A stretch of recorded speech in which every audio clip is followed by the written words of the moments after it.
Hello, I'm Kamal Santamaria. This is Counting the Cost on Al Jazeera, your weekly look at the world of business and economics. This week, what works and what doesn't. Nearly 500 million people are now living in countries with negative interest rates. They're meant to get people spending money. But this week, we'll examine the growing evidence that consumers around the world are doing just the opposite.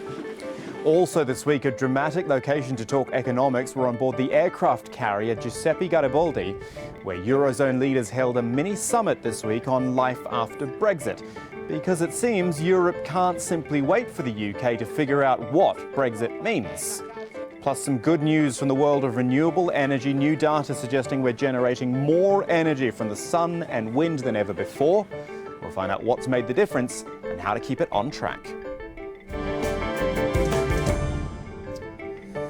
So we're starting this week in a valley in Wyoming, USA called Jackson Hole. Probably not the most glamorous sounding of locations, but every year bankers from the US Central Bank and leading economists gather there to figure out just what to do about this thing we call the global economy. And if you've been watching this show recently, you'll know they've got their work cut out for them, because ever since the financial crisis, central banks have been trying to plug holes in a ship that just keeps springing leaks. By and large, they've used quantitative easing, buying up government bonds, hoping that it'll pump more money directly into the economy. Now they're going for negative interest rates, because in that upside-down world, paying someone to borrow money may actually be a good thing. It gets people lending and spending. But now an in-depth study from Standard & Poor's on the impact of sub-zero rates across the developed world is warning they have unintended consequences for the world economy and could possibly lead to cash hoarding by consumers, which isn't really productive for anyone. What it also means is that the so-called have-nots aren't even getting a chance to become the haves, creating a wider wealth gap than ever before. We're going to look at that shortly, but first, Maximilian Kunkel's joining us from Zurich. He's an investment strategist with UBS there. Max, we discuss interest rates and growth and the like a lot on this program, but this idea of sub-zero rates, negative interest rates, one, it's becoming more common. Two, it's also becoming a bit more murky, because, of course, for every person who says, yeah, this is a good thing, there are people saying it's a bad thing as well. Where exactly do you sit on that spectrum? So what you currently have, particularly given the negative interest rate experiment that many central banks across the globe at the moment are undertaking, still very mixed results. So if you're looking at the economic results and the reason why you should actually have negative interest rates in the first place, meaning particularly to have higher inflation as well as higher growth, here the result is very mixed. On the other hand, you could say from a financial markets perspective actually that the result so far has led to, some people say, even distortions in the markets, and others say new challenges. So clearly what we have seen is very much of a mixed picture. Longer term, we do think that negative interest rates as part of the wider set of policies available to central bankers could help, leading to just that, meaning higher inflation as well as growth. But in the short term, the jury's still out. So maybe then that is the important thing, that we do take a long-term view on this. It's very easy to get caught up in the short term, especially when we see negative market reactions and like. Maybe the most important thing is to say, well, and there are plenty of countries, like Japan, which have done this for a long time and survived with mixed results, to be fair. But maybe it's the long-term view that is the crucial one. Absolutely, it is the long-term view, and so from an economic perspective, we do see, for example, in Europe, tepid signs of loan growth, which is one area that we would be looking at in particular as part of this overall stance of having higher growth as well as potentially higher investment and inflation.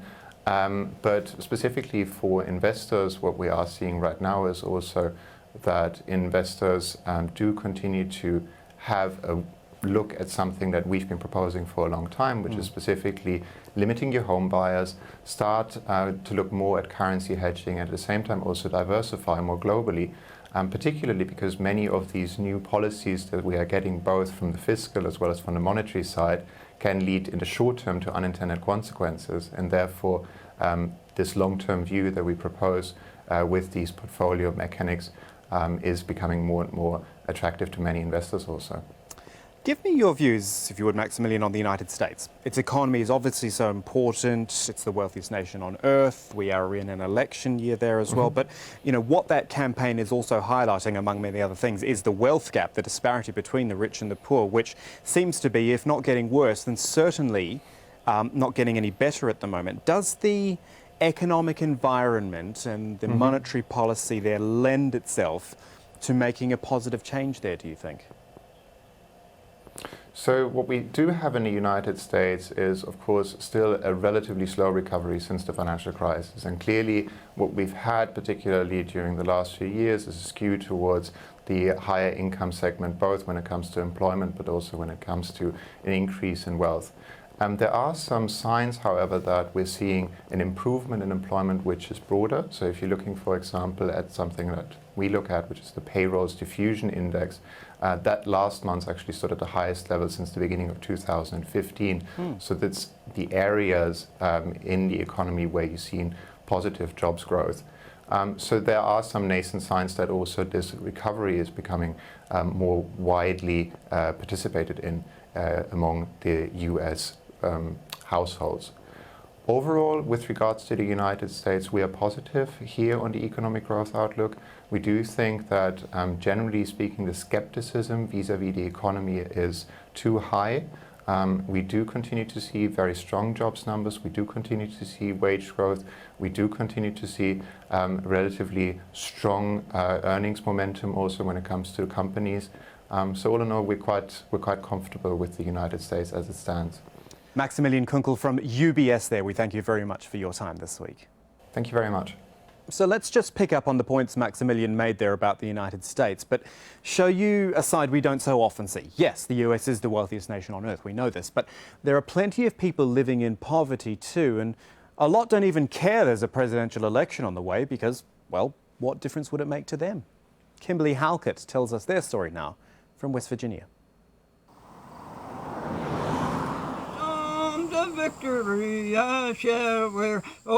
Marvin Betson has lived in the mountains of rural Virginia most of his life. Without electricity, running water, even a working toilet. His simple garden provides much of his food, but it's not enough. I come all the way up through the 40s where I didn't have nothing to eat. I still think about them days, and it's going to be right back there before long, too. His house is less than a 2-hour drive from the White House, but he says he's given up on politics. His neighbor also has little faith the next president will bring change to his life. I mean, they don't want to seem like they don't want to take time to hear you out. They are among the 20 million people in the United States living in what's known as deep poverty, subsisting on less than a few dollars a day. We need more than a plan for the big banks. The middle class needs a raise, and we need more jobs. On the campaign trail, Democratic presidential candidate Hillary Clinton and Republican candidate Donald Trump often address the needs of the middle class. But unlike urban anti-poverty efforts, rarely is chronic poverty in rural areas addressed by federal or even local governments. It does not create the image that people want to give of a community when they're trying to draw in travelers and visitors and businesses. A half-century ago, Senator Robert Kennedy was among those who vowed to end chronic generational poverty. This country is wealthy as we are, but this is an intolerable condition. It reflects on all of us. With limited education, a lack of access to medical care, and unstable low-wage work, millions in the U.S., like Marvin, see the obstacles for improving their lives insurmountable. There ain't nothing going to change mine. Ain't nothing on the face of the earth to change mine. That's why Marvin says on Election Day, he's staying home, convinced his vote will do little to change his life. And still ahead on Counting the Cost, we're in the cloud forests of Costa Rica, sensitive, unique environments where nature and livelihoods are on the line. That's coming up a little later. First, though, to an aircraft carrier off the coast of Naples, Italy. Exactly the place you'd think of for the leaders of Italy, France and Germany to hold crisis talks on the European Union. Crisis because the UK is leaving at some point, of course, and those three powerful leaders want to make sure no one else does. Neve Barker has our report. The Garibaldi aircraft carrier, a bastion of European security tasked with tackling refugee smugglers and training the Libyan Coast Guard. Here, flanked by Naples' volcanic coastline, the leaders of Europe's three largest economies discuss the existential crisis now facing the EU. Whilst we respect Great Britain's decision, we of course want to reassure the other 27 countries that they can count on a safe and prosperous Europe. We live in a historic moment. Can we dispense with Europe or not? The answer is clear. We need Europe, but a Europe that protects and reinforces national economies. We need a Europe that projects its power abroad to fight the many challenges we face, such as war raging at our borders and terrorism. Earlier, the leaders visited the island of Ventotene and laid a wreath at the grave of Italian intellectual Altiero Spinelli. The island once held a prison camp where Spinelli, one of the founding fathers of European unity, was incarcerated during Mussolini's fascist regime. This whole meeting is steeped in history and political symbolism. But even before Britain's shock decision to leave the European Union, the bloc was facing some of its biggest challenges ever. The biggest migration of people across the continent since the Second World War, youth unemployment in its southern states, especially here in Italy, and the aftershocks of the Greek debt crisis. If ever there was a need for a rallying cry for Europe, then now is the time. There's also deep concern in Brussels about Brexit contagion. Several nations, France, Hungary, Austria and others, have all seen a surge in support for Eurosceptic parties. Populists think that Europe is the cause of all wrongs. Bankruptcy, it's Europe's fault. Recession, it's Europe's fault. Immigration, it's Europe's fault. Economic woes, it's all Europe's fault. That is not how it is. The EU now plans to offer incentives to African governments to help reduce the flow of economic migrants to Europe. But the EU's divided on how to pay for it. Failure could be dangerous for the French and German leaders. Both face elections next year. Italy's also facing a moment of reckoning with a referendum on constitutional reform in October. Keeping Europe together requires not just a steady political hand, but a belief among ordinary voters that the EU is worth saving. So how acute is the European problem? Well, let's talk to management consultant Bernhard Bauhofer in Zurich. He's the founder and CEO of Sparring Partners. Bernhard, so much focus has been on the UK, because obviously that's what Brexit is all about, but this has ramifications on the rest of the continent, and I guess that's why you have a meeting like this on an aircraft carrier. Yeah, I think it's very uncertain what's going to happen in Europe after the Brexit, and I think the whole continent is shocked, including the politicians. They have give a strong symbolic sign that they are together, they are very close together, but the uncertainty about the Brexit, how this is going to be untangled, there's a lot of legislation involved, how this is going to affect the sentiment of the people around the continent is very strong. So I would say the politicians are not sure. What they now really need to show leadership is also they might be not clear what's going to happen. Europe has to be given a new purpose of its values, of its shared values. And it looks like a lot of what the politicians are saying is wishful thinking. It not necessarily reflects what the people are hoping and asking and requesting from the politicians. Europe as a whole is in question. Are there shared values? What are the benefits for the people? I think many people just were not receiving a lot from the EU. Basically, there were the big companies and the politicians and authorities that were the big winners, but not the people in the street, in the small towns in Italy, in Germany, in England, in Portugal, and so forth. Now, this is a great task, setting a new purpose and convincing people that the EU is a good thing, and not only a big authority which is controlling on a meter level the whole continent and its people. And we will go back to the likes of Italy later on, some specific issues there. What struck me, though, as you talked about Europe moving forward and finding its own positions, is that it's very difficult for Europe because it doesn't know what Brexit is. You know, the British Prime Minister Theresa May keeps telling us Brexit means Brexit, which actually doesn't mean anything. To that end, is there anything tangible, do you think, that the European leaders can do themselves to put them in a strong position? Because they won't want this process to be entirely led by Britain, will they? Yeah, and I think they need to take control of the situation, of the process, also with UK. But at the same time, it's now crucial that they get the message that so much bureaucracy, so much red tape, all these controls which affecting people, which affecting enterprises in the country, is way too much. They have to be prepared to make cuts also in this thing. They have to reform the EU dramatically. And if they don't get the message, I think the whole project of Europe and the EU will certainly fail eventually. And we also see, and I think a big danger is also the contagion issue. If the Netherlands won a referendum and other countries, it's very likely that the EU will collapse. And I hope that the politicians, Hollande, Merkel and Renzi, as the three big ones, will understand the message and the urgency of really making reforms.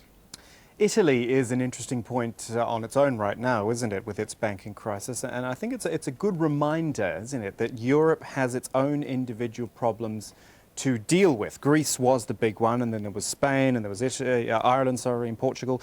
But Italy feels like, if not the flashpoint right now, then could be the next one. Yeah, well, many people say that the Italian banking crisis might even be more severe for Europe than the Brexit. So this is very difficult to say, as we don't know the outcome and the impact of Brexit. But certainly, the whole, it's not only the oldest bank, Monte dei Paschi, which has a tremendous problem, and it failed the stress tests of the ECB.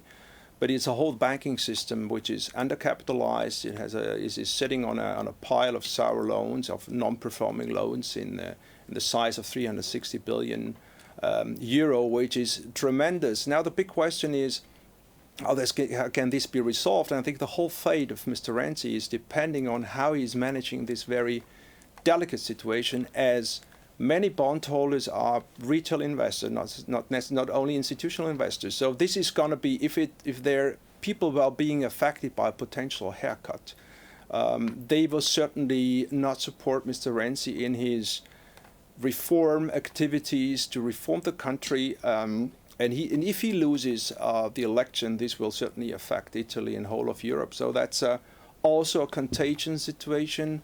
When we look at the German banks, even the Deutsche Bank, one of the largest banks in Europe, has a very weak balance sheet, lots of strategic and structural problems.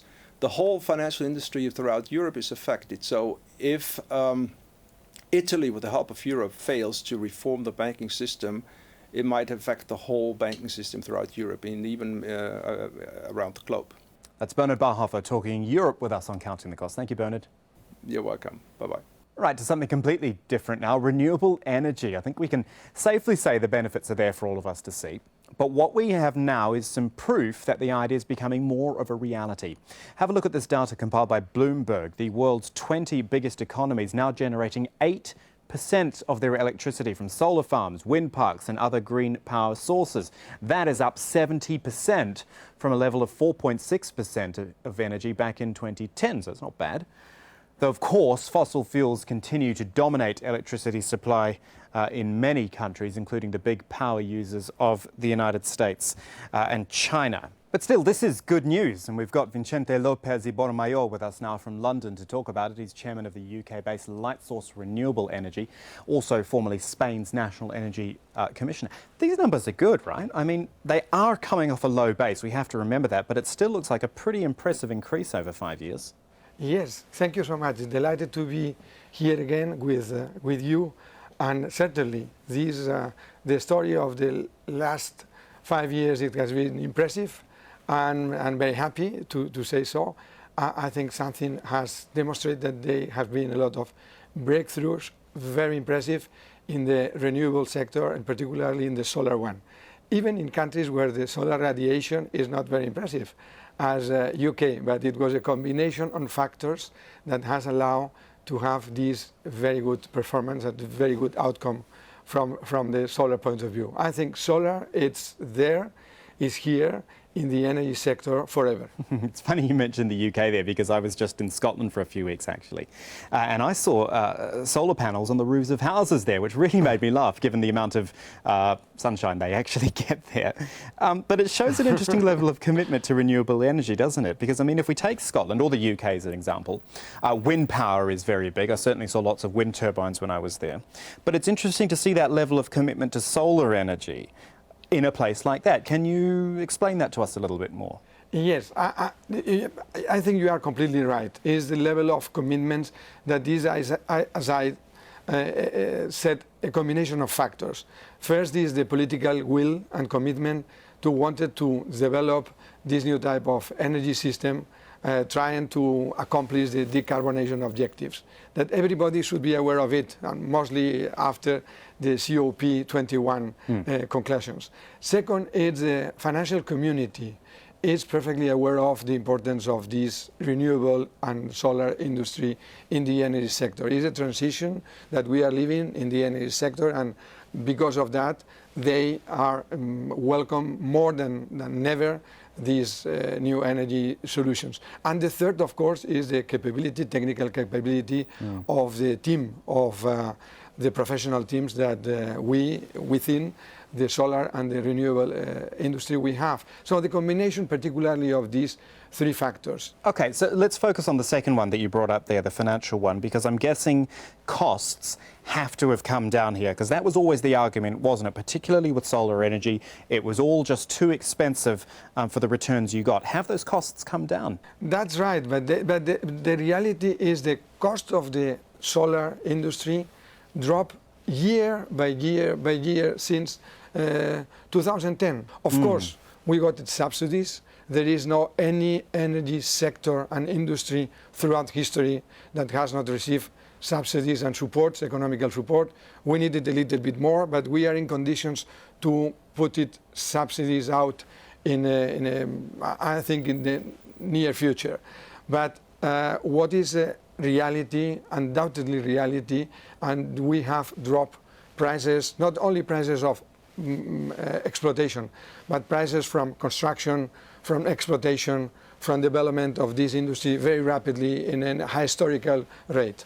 Vicente Lopez Ibor Mayor, pleasure talking to you again. Thank you for your time. Thank you so much indeed, sir.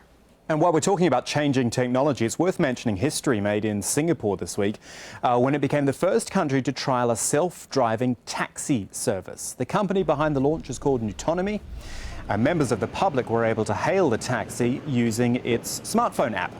Rival Uber wants to do the same thing in Pittsburgh in the US before the end of August, so clearly it's a big push to get self-driving technology into the public sphere. Finally this week, the cloud forests of Costa Rica. This is a lot like a fog forest, persistent mist and moisture which hangs around at canopy level. Beautiful to experience for sure.